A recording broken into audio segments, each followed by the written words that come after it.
শুভেন্দু অধিকারী এই নামটা অত্যন্ত গুরুত্বপূর্ণ এই মুহূর্তে পশ্চিমবঙ্গের কাছে, তার কারণ এই মুহূর্তে পশ্চিমবঙ্গের মুখ্যমন্ত্রী শুভেন্দু অধিকারী, বাংলায় প্রথম বিজেপি সরকারের প্রথম মুখ্যমন্ত্রী শুভেন্দু অধিকারী। ইতিমধ্যে কেন্দ্রীয় স্বরাষ্ট্রমন্ত্রী অমিত শাহ পরিষদীয় বৈঠক করে তার নাম ঘোষণা করেছেন। এই যে নেম প্লেট, যে মুখ্যমন্ত্রী শুভেন্দু অধিকারী, যেটা বিধানসভায়, যেটা তার যে প্রশাসনিক ভবন সেইখানে বসবে, এই মুখ্যমন্ত্রী শুভেন্দু অধিকারী এই নেম প্লেটটা দেখার জন্য কার্যত বহু রাত তিনি ঘুমাননি, এইরকমটাই মনে করছেন বিশেষজ্ঞরা।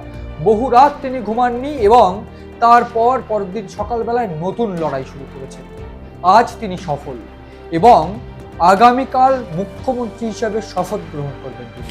সেই শপথ গ্রহণ অনুষ্ঠান হবে এবং সেই শপথ গ্রহণ অনুষ্ঠান পাঠ করাবেন কার্যত রাজ্যপাল, এবং তার পাশাপাশি সেখানে উপস্থিত থাকবেন দেশের অন্যতম গুরুত্বপূর্ণ সব নেতৃত্বরা, প্রধানমন্ত্রী থেকে শুরু করে স্বরাষ্ট্রমন্ত্রীরাও।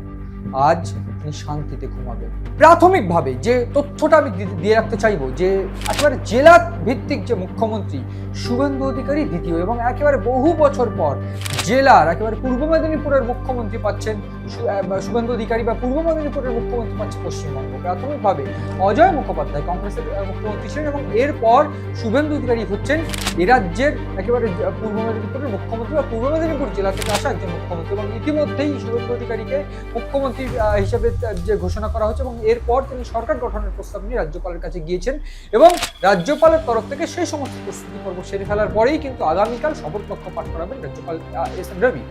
এইখানে আমি বলতে চাইবো যে শুরুতেই একেবারে শপথ গ্রহণের আগের রাতে যেখানে তিনি বুঝতে পারছেন তিনি মুখ্যমন্ত্রী হচ্ছেন, যেখানে ঘোষণা হয়ে গিয়েছে যে শুভেন্দু অধিকারী মুখ্যমন্ত্রী হচ্ছে, সেইখানে তিনি যে বক্তৃতা দিয়েছেন সেইখানে আমি নয় আমরা, অর্থাৎ একসঙ্গে বিজেপি শাসিত রাজ্যে একেবারে উন্নয়নের বার্তা তিনি পৌঁছে দিয়েছেন। তিনি শুরুতে বলছেন যে বহু মানুষ, বহু বিজেপি কর্মী বিজেপিকে রাজ্যে ক্ষমতায় আনতে শহীদ হয়েছেন, বহু মানুষ মারা গিয়েছেন।